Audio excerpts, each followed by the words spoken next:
look at these butterflies. I think they're on lantana. This is awesome. This is nature at its best. Oh man, it's just great.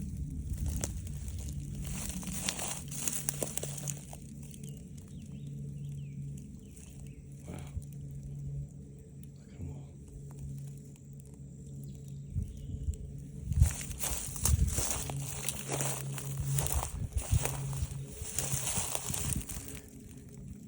Doesn't get much better than that, does it?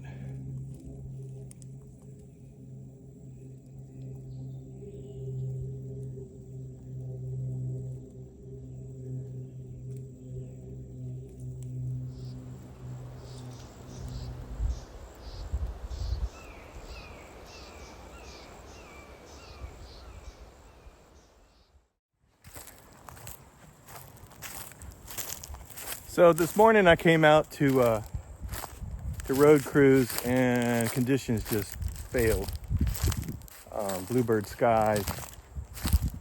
And the only reason I'm here today again is because yesterday I road cruised all morning into about 1 o'clock, and I had to end up finding a big dead 5-foot Florida pine snake. I didn't video that, I just have these photos, and I was pretty disgusted and just went home. Pine snakes are like my family since I spent a year with them in the field every day. So it was very difficult. I didn't video any of the dead snake, what good is it? But I had these photos. So today I'm just gonna hike around the habitat, go to some places in the forest I've never been, and see what I can find just hiking, if anything. Try to use some techniques that I learned during the pine snake study. So let's get at it.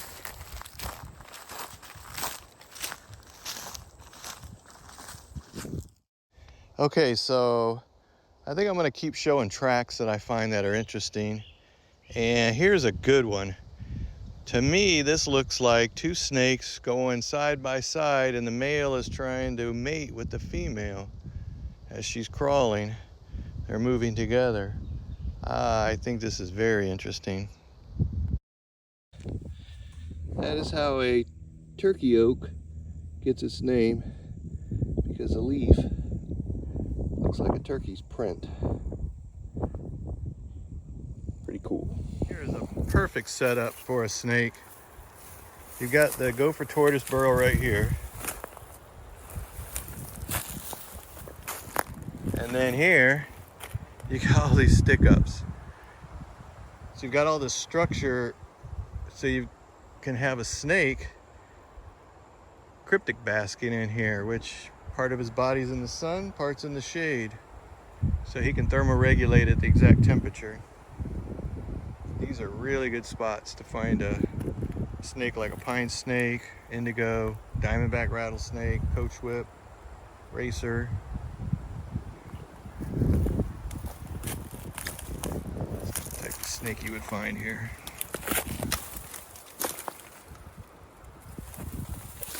Down here in these shadows, that's where they'd be, coiled up. Just getting the exact right temperature for themselves. It's another perfect place. You've got a tortoise burrow right here, and look at this vegetation. That's a perfect place for a snake to be in, basking. And then retreat to this burrow. Weather conditions change, or at nighttime, they'll go in there and spend the night and come out in the morning and bask again until they thermoregulate. And here's a perfect example of an abandoned gopher tortoise burrow. And the way you can tell that is pretty simple. One, you have spider webs growing right across it. Two, you've got this grass right here growing. You don't see any activity of soil being dug out from the burrow. So I know for positive that this is an abandoned burrow. But what's really good about this burrow is that animals really love it because there's no tortoise going in and out. So snakes especially are gonna love this one, along with the other species that will inhabit it also, up to 300 plus, making the gopher tortoise the most important keystone species in Florida as far as animals. When they leave these burrows, it's a great place for other animals to inhabit, take shelter, and without these, the sandhill creatures would decline even more than they already are. So this is very important for this habitat to have active and inactive gopher tortoise burrows. So I was like, this is a perfect place for something to be basking today because temps aren't that hot. So during my pine study, I learned a lot about basking, that the snakes would bask a ways from the burrow. So I walk through here, and right there is a monster diamondback. I mean, a monster. I'm gonna get him out and try to show you guys.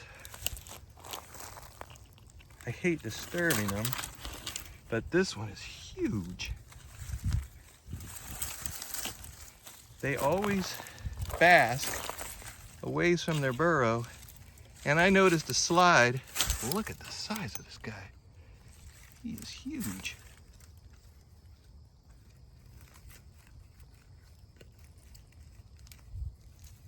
Look at his head. Wow. What a beauty. Beautiful diamondback, and it looks like it's got a huge meal in it. Here he goes. He's gonna take off to that burrow. I guarantee it. He's huge. Look at the size. I mean, he's gonna take off to the burrow because that's what my pine snakes did. He'll work. Oh my God, he's got a rabbit in him. Look at that. Look at the size of that. Wow. Look at the size of the food bulbous in him. Huge. Here's my stick. Look at that. Huge. See, he's working his way to the burrow.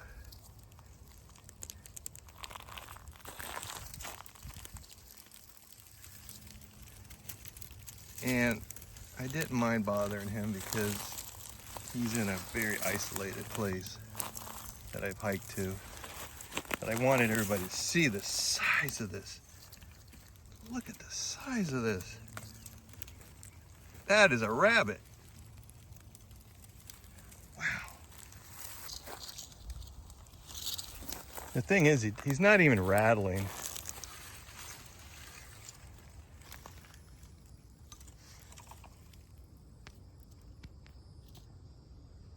Wow.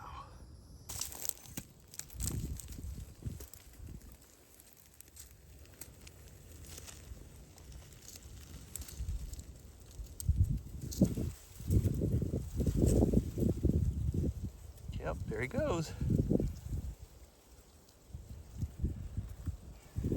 Wow, wow, wow, that was great. When you can find in-situation stuff like that hiking, it's amazing. The snake is down that burrow now, as you saw, and it's just awesome. Kind of makes up a little bit for not getting that pine snake alive yesterday, but I would have rather seen the pine snake alive. And so anyhow, this is awesome.